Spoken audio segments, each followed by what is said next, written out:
RPG Research is a non-profit organisation studying the effects of all role-playing game formats and their potential to improve participants' quality of life.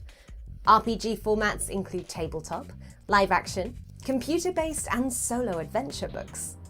Based on therapeutic recreation, neuroscience, and research psychology disciplines, we also provide community services using RPGs to help participants achieve their educational, recreational, professional, and therapeutic goals.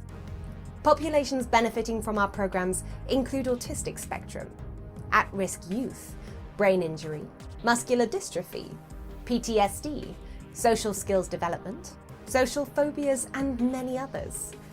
RPG Research's founder, recreational therapist Hawk Robinson, has been researching the effects of role-playing games since 1983. Our website, www.rpgresearch.com, has been online since 2004, freely providing an open, international repository of information to professionals and laypersons.